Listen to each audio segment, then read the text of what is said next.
I'm at the Pro Physique seminar. This is the welcome dinner. And these are all the people. There's Paul right over there. And Phil's back there. But yeah, we just had dinner. I, of course, am in prep, so I have my little Tupperware food that I brought. And they also had like a vegan bolognese pasta, which looked super tasty, but I didn't have any because I'm in prep. And yeah, I'm getting to know the ladies around me. These are the girls that are staying in the Airbnb with me. This is Natalie and Elsieta. I wanted to say Elizabeth, but I was like, I know it starts with like a close. But yeah, these are lovely ladies. And I'll film more as we go along. So it's day one of the seminar, and I'm getting super excited. Here's everybody in the seminar. And we got some sweet swag bags. I'll show them to you when I get back to the Airbnb. That's the focus of this event, but we've taken the lessons we've learned from a lot of our events, and we try to make this the best experience possible for you guys to get as much out of this as you can. So that's what we want this for you guys. We want you guys to leave here with a ton of confidence, a ton of new information, and a ton of motivation. And something, so women who have implants, obviously you can get, whatever your size is for that top. There's also, you have it on this side, right? Yeah. Yep, so there is pad, which is inside the pink suit that's going around.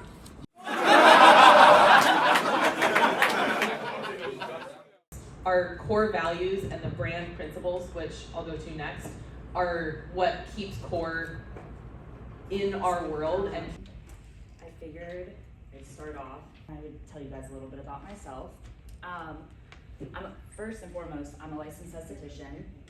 I've been competing 8 years in the NPC, and I've been doing stage makeup for 7 of those years. I've placed top 5 at the Nationals several times, and I've won overalls, so I can, relate to you guys the morning of the show. I know how stressful it is. I totally get it. I've been there. Any scenario that happens to you on show day, I've probably We now have close to 40 total employees with our company. And had Steven shit the bed, probably would have just stayed me. The real reason a lot of us are here is because of this man. So at a time when I was struggling with coaching 6-7 years ago, because at a point of coaching, you have to decide, am I a coach or am I a business owner? And I started to get a little too business owner-y, and my clients started getting a little mad at me, right? Taking too long to get back to them. And so my wife and I decided, you know what, let's talk about bringing somebody on. Steven, I met at USF. We were studying exercise science. And he was just somebody that caught my attention. He was interested in physique sports, and he was also kind of nerdy. Yeah, I mean, you can't see it. I don't know, he's got some tattoos. But, I kind of like that about Steven. You don't know what's going on under the hood there. He's kind of nerdy, kind of does some jujitsu. He might beat you up. He might talk your ear off about cartoons. I don't know. But immediately when I invited him over to the house, he just offered his time. He helped me clean my garage. He helped me promote my bodybuilding show. Never asked for anything. Always gave more than he asked for, and that's something that a trait I believe in myself, and I look for that in other people. So he's been a blessing since day one. He is now the moral and ethical compass of this business, right? He helps me understand the things that I might not be missing, because I get so caught up in the coaching. So he helps us keep this company's compass north, right? But he's also still very involved in coaching. Actually one of his new pros, Samantha Bartley, is here too. So he's got his finger on the pulse of the science, of the trends, and he's also one of the top coaches in this business. So I'm excited for this presentation, and you guys are going to get to see some of what I get to see every day when we get to do our Science with Steve videos. Woo! What I want to talk about is probably a lot of stuff that you all already know. Things that you encompass because a lot of you coach with us as coaches.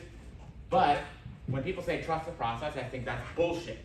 You shouldn't have to trust the process. You should be able to understand the process and know why we're doing the things that we do. It shouldn't be a question.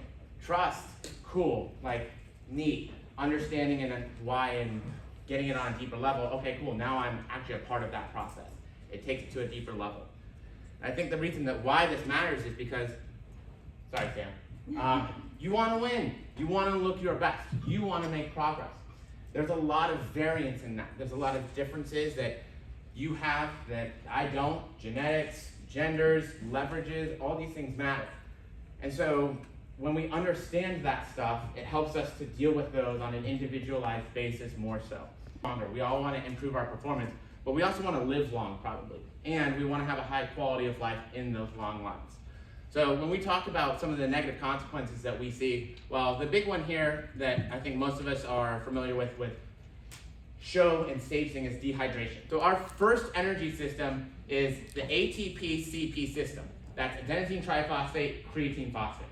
So when we talk about why creatine can be helpful for performance in the gym and a lot of other things, it's because creatine phosphate allows this phosphate bond to be redone quickly. And so the ATP-CP system is your least abundant and your fastest energy system that exists within the body.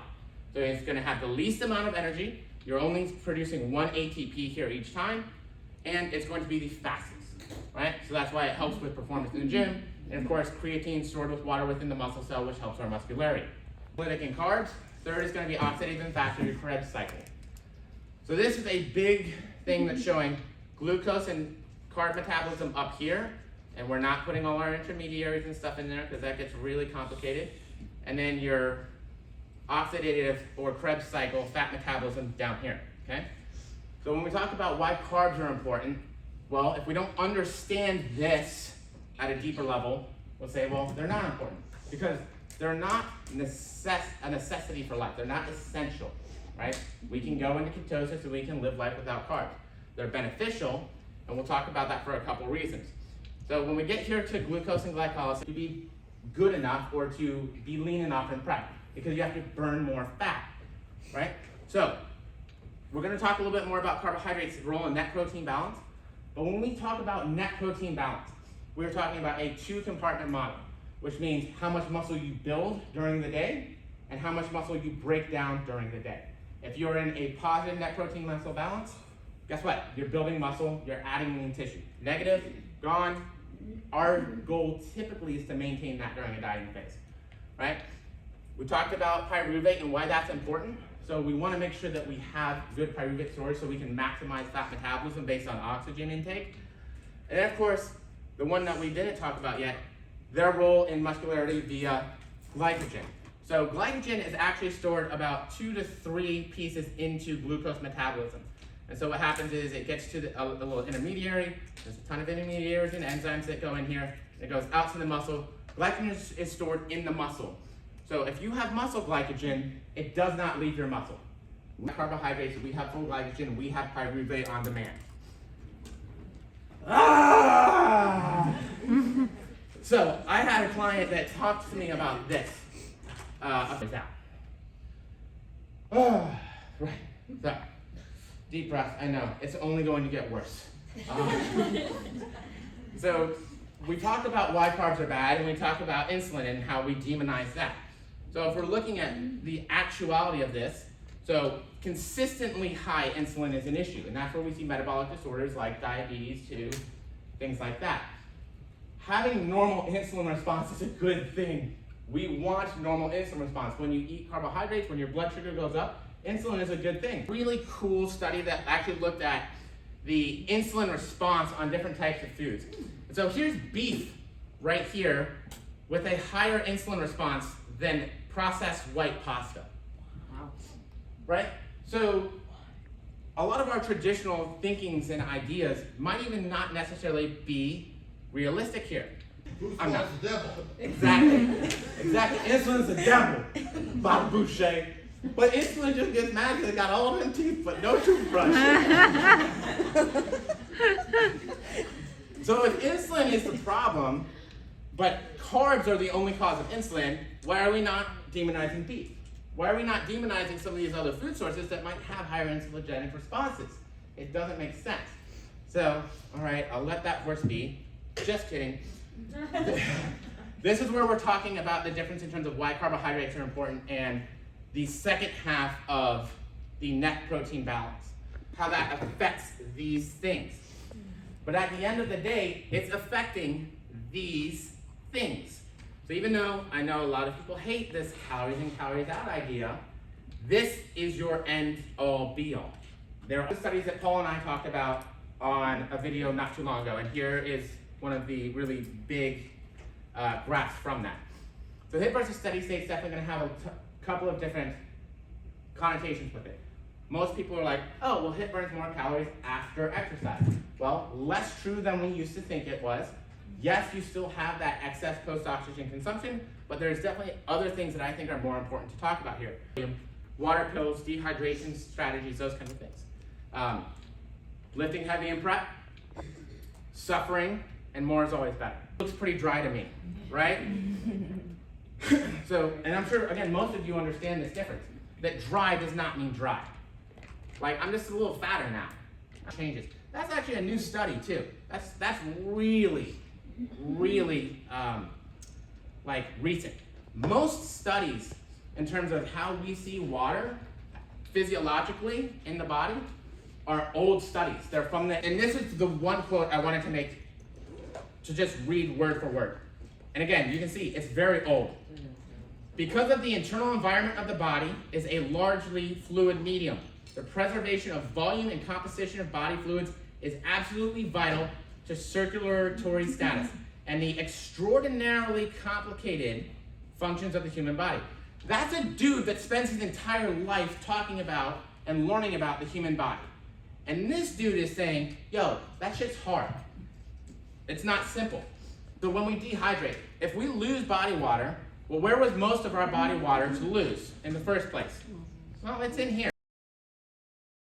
The spandex example. When you're wearing spandex, when you're wearing a bodysuit, if you're pushing out against it, you see details. You can see the nose, you can see the lips, you can see the eyes. But if you're not pushing out against that, it just kind of looks a little flat. It doesn't look the same. It might be changing as you lose weight, that's true. But you might also be becoming more efficient at that movement, at how you're doing that cardio. We're not burning the same amount of calories because now I love swimming as the example. If you throw me into a pool, there's water everywhere. Guess what? It takes a ton of effort for me to stay afloat. I'm not a good swimmer. You put a real swimmer in the pool, it's effortless. It takes nowhere near as much energy for them. And they're better at it. Our bodies do this with lifting. We call it neuromuscular adaptation. Okay? This one, I didn't actually find anything on because I just ran out of time. Like I said, I went through a lot of studies already. But this idea that muscle burns more calories than fat. So what we would say is, generally speaking, the idea is that muscle is metabolically active. It moves. But fat also is metabolically active. It takes calories to maintain and keep, as well as adds body weight to our frame, gives us extra mass, which guess what? It takes more energy to move that around. Most overweight people, at least in general population, actually have higher resting metabolic rates than people of lower body weights. So fun fact there. All right, cool. So this one, training to failure or not training to failure? So one of the big gripes, and thanks Adam for one of our other coaches who's working on his PhD right now for sending me way more research than I need to read on this, is that they don't do a good job delineating between what is actually training variation, doing different rep schemes, doing different exercises over time, versus actual, what they would call the definition of, what's the word, I'm brain farting on it, periodization, right? Which would be doing the same thing all the time and just adding it. So there's obviously this general fatigue and the neural fatigue here, right? This is why deloads are important. Taking structured periods of times where you drop intensity and total volume, you recover, right? Hunger signaling, intense sessions, we talked about this, overuse injuries.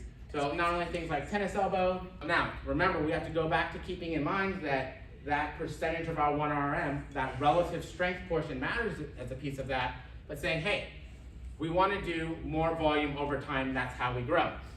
More volume in the short term, not always better though. So this is a cool study that essentially looked at differences, right? So 5-set group, 10-set group, 21 total sets versus 31 total sets. So traditional German volume training versus a modified German volume training. And found that there was no real difference. In fact, I would say for most of us, especially if you are a natural athlete, it is probably less beneficial than more.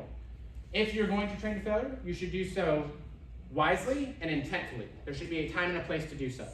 And that's what the research supports.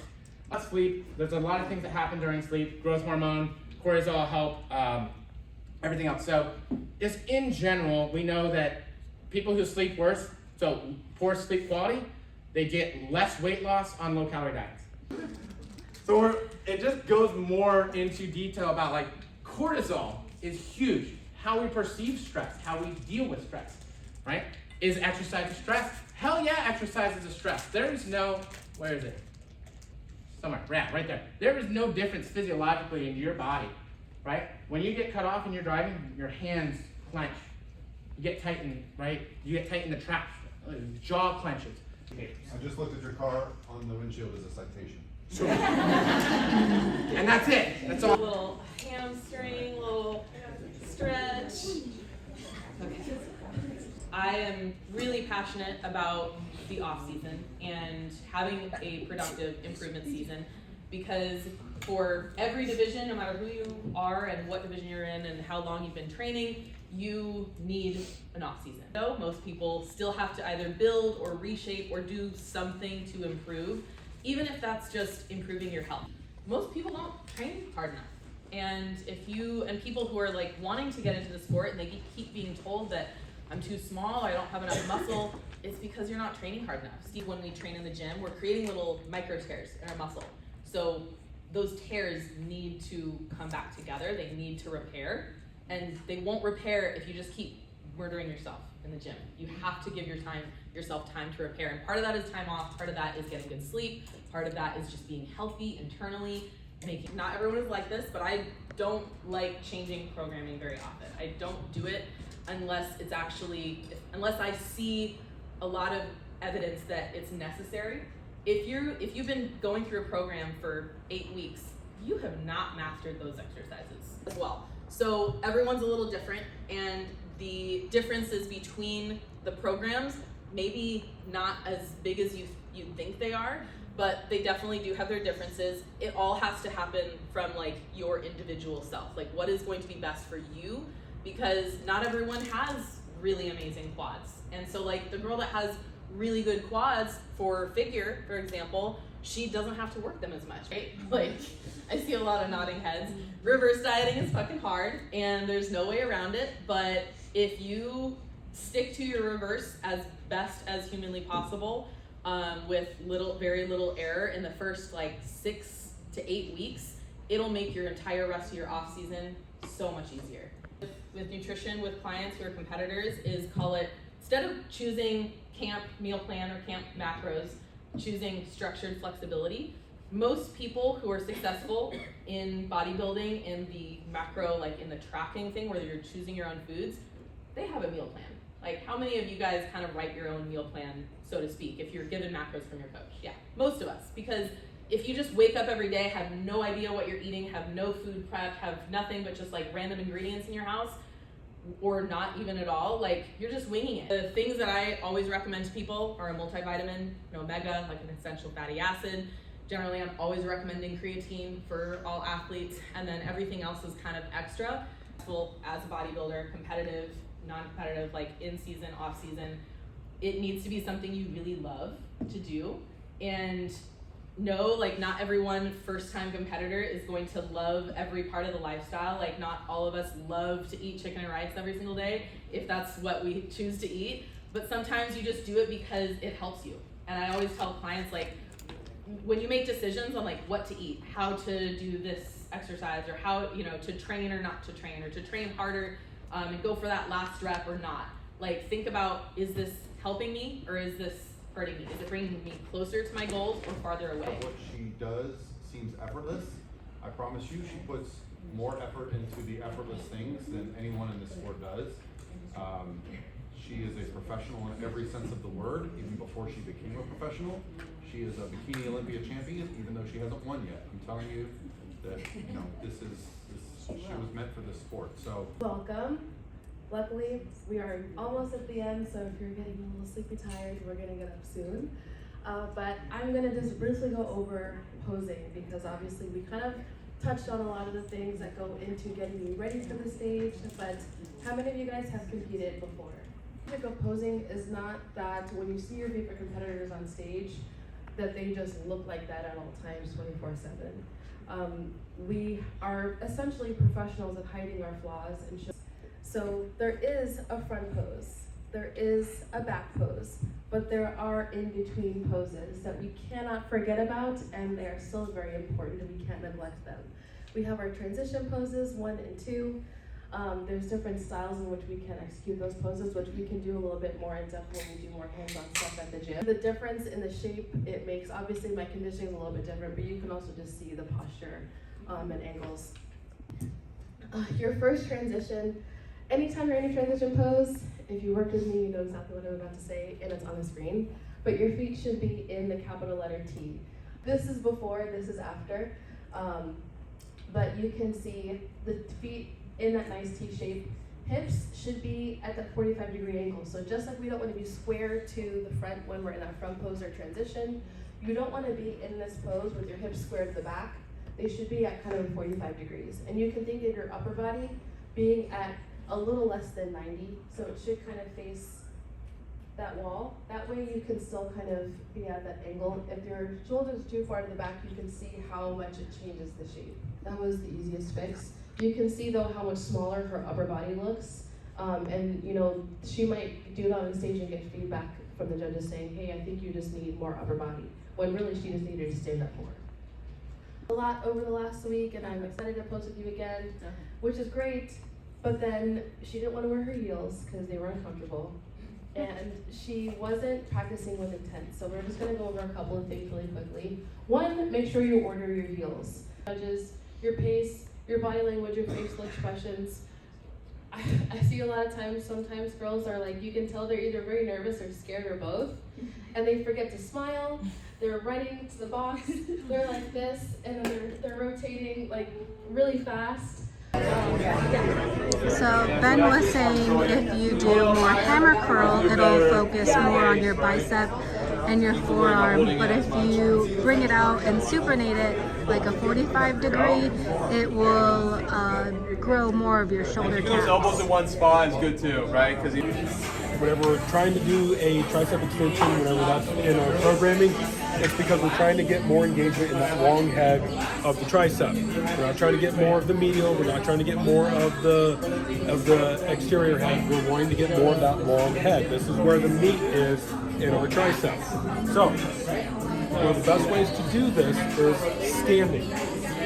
But most people doing a standing tricep extension, they're keeping their elbow close, tucked in with their ribs, and this is good, but we can elevate this. We can get more engagement. We can activate more of that long head with a very simple change-up. Bring your elbow out from your shoulders about a 30-degree angle. You want to be pulling down and back and feel that tricep engage where it ties in to that rear delt. We'll keep this elbow in place throughout the entire movement.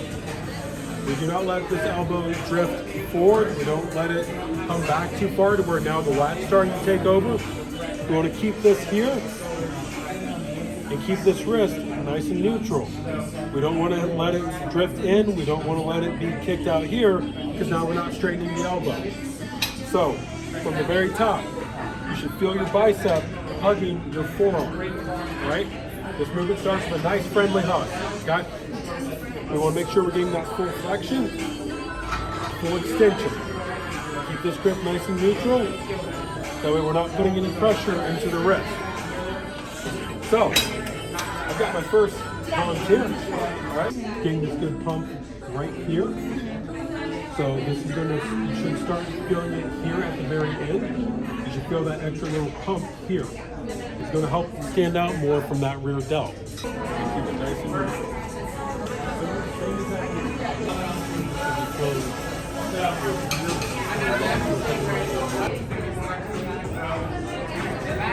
you don't want to do is overwork your obliques because that will make your waist wider.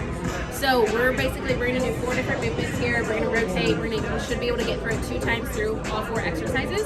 And basically we're just working the whole core. We're going to do a couple that are specific to lower, and one that's specific to upper, and then we have 2 that are basically your full core, just straight up and down. Leg straight. These are leg raises. This is my personal favorite ab exercise. I program it for all my bikini girls. And the key is like, going on the bench allows your legs to go to decline like this, whereas if you're on the ground, you have to stop sooner. And then so just bring them up. They don't have to come all the way up because the main work is right here at the bottom. Our weighted exercise. So you're gonna hold the ball here at your chest to come down, and then lift it above your head at the top. So sets of 10 to 20 on this one. First one, I call these Indian crunches. It's just the name that I gave them, but you're in an Indian style. Whatever. Hands behind your head. This is for your upper abs. And the key here, so you should feel just right here. Pick a spot on the ceiling to look at, and just, if you keep your eyes on it, that'll help make sure you're going up and not forward that way. You want to go up with it. So 25 on this one. I don't do these shit. This is more for your lower abs. I love you. I'm in So 20, about 20 on those two. Pulling them together and back towards one another versus depression, which is pulling them down towards my hips. So on this movement, I want you to pay attention to a couple of different things. One, neutral pelvis. I don't want you to be up in here like this, like right now we're all used to. So then automatically put those into that position when we get to more retraction. They don't care about how much tension you have in your back. They're not seeing it. We want to build shape and lax, right? So I want you to stay upright, the neutral pelvis. I actually find this a little bit easier with this specific attachment to go with the thumbless grip. Neutral pelvis, chest is up a bit. You're not going to limit yourself in here with that like you do with that other short little grip. I just want you to try and bring everything. So if you have issues with external rotation and feeling like you get your lats in well, I want you to come up here where you get this full pull. I want you to focus on external rotation, which is kind of like bring that chest up. So if I was trying to bend a bar in half, that same kind of feeling. So external rotation, down, try and bring my scapula, my shoulder blades as low as I can get them. Control that all the way back up, into that. Same thing, each time. Well, that's good. That's good for a set. Let's let Malay hook up. You're coming back towards me a little bit with your upper back? Yes, right there. Obviously, at the end of the day, for your front pose, it's not the end of the world if you have one side that's a little bit stronger than the other. But that can come out in the back pose if you don't have the balance. Get those elbows in a little bit more. There you go. Yep, if they look perfect, we're not going hard enough. Just in general in training, if the last drop of your set looks like the first drop of your set, are you the last? Probably not training hard enough. Clear up just a tad more. Yeah, there you go. And then a little bit more upright. Let your hips come towards me, sit back a little bit. Yep, right there. So he was just talking about having a thumbless and cupped A little grip. bit more upright. Yep, there you go. Yep, let those hips get neutral. Good. Hit 8, you got it. There you go. That's probably around the RPE 8 right there. Open up your elbows a little bit more. Good. And you're going to have more neuromuscular stuff going on right now because you haven't been able to lift and haven't been able to kind of do those things. So you're still going to get sore, but this is definitely your brain relearning how to activate everything and use it again. And this foot turn a little bit. And then now put it up here. Hold this for a sec. Okay. And then face back. There we go. See how it was like way Here? Yeah, just go back like that.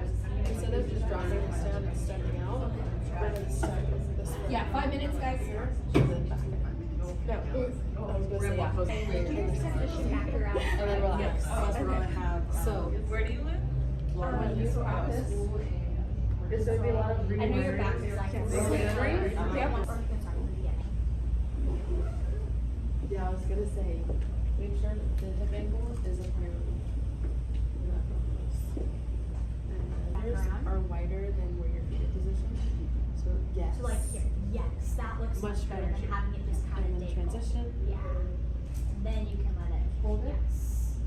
Watch that toe. Remember, it doesn't have it. Kind of like right here. Same, like straight up. Okay. Yes. There we go. Yes. Because this way, if you touch, and push go. If you get stronger, you know that you got stronger. You should have bigger muscles. It's not because you didn't use, it's not because you use less range of motion. Don't think of coming out so much. Just roll the floor. Touch. Push tall. Come out front. Push tall. Well, no, I know it's just gonna be. Push tall. Touch. What we're gonna do is we're gonna go here and over there. Okay, so do we all know how to engage our lats or no? What we want to do here is we want to establish our mind-muscle connection and learn how to activate and engage our lats, because if we can't activate and engage our lats here, then we can't work them out correctly, right? Because we don't feel them. Like everyone can make a bicep, right? Everyone can do that. Everyone knows this is how you do it. You can activate it, you can make it hard. So what we're gonna do here, we're gonna hop on here, and what we really want to try to focus on is we want to pull this shoulder down as we pull back, okay? So what we want to do is at the top is we'll let this weight pull us up a little bit, okay? And that's going to stretch our lats, and then that way it'll increase our range of contraction. So we're going to stretch it out, okay? Start with that shoulder movement, pull it down. Try to imagine we're trying to place our elbow in our hip, okay? Pull it straight down. And just like this, okay? Then you're coming up here. But notice I'm not all the way up here, okay? Because if I'm here, I can't get that range of motion all the way back. So I'm positioning myself away from this a little bit. That way I can lean into it, and I can lean into the weight. So it's gonna be a little bit different. I have to lean way back. You might have to be up here a little bit, you know? Because everyone is different. Lean back, start with the shoulder. So your shoulder, pull that down. You can lean into it like this. Elbow into your hip. Good squeeze. Come up. Let it pull. Big stretch here. And then come back down. Okay? Separation between the pad and your chest. You can lean back a little bit, but it's really wherever you're comfortable. Here is where you should be really feeling that tension. That's where you should be feeling the tension. Okay, so lean back. Lean back. Lean back. Yep. Now pull it back, down. Good. Okay. Elbow right to your hip. Go up and let it pull up a little bit. Okay. There you go. Now pull back. Good. Elbow right to your hip. Some low rows, and I will start off by saying I don't like this attachment, and I don't like it because I feel like you don't get a lot of range of motion. Once I get here, that's all I'm getting, right? You're gonna be able to get a lot more range of motion. Starting cues, we're gonna keep our spine neutral, none of this, none of that, no punching up the shoulders, and really one thing that I'm gonna say a lot when we do these is I want you to picture this as if you're driving that elbow right down to your hip. It might actually feel like you're growing like downward or like squeezing, but this is going to allow you to bias the lats much better than say if you were just doing this. So spine neutral, I'm going to lean forward at the hips a little bit just to get a little bit more of a stretch in my lats, and then elbows down, stretching, and then driving those elbows down. And make a point to keep your spine neutral here. So if we come up like this, I'm not keeping my gaze downward. That's also going to help keep your chest down. Keep that core nice, tight, and engaged. And you don't have to go on weight at all. And that spine being very neutral. A little bit of bowling with the Pro Physique gang. There's Paul. I'm going to be really creepy and zoom in, or I can't zoom in. There we go. There's Paul. And some more clients and girls. That's Laura. She's on my team with Lexi. And we're having a great time. That's Obi. She's also on my team with Lexi. So yeah, good. Weapons for attacking the black part with the one shown here. Oh, I'm filming Paul, filming Brent, shooting some hoops. Hope you liked day 1 of Command the Stage seminar. Please like and subscribe, comment for day 2.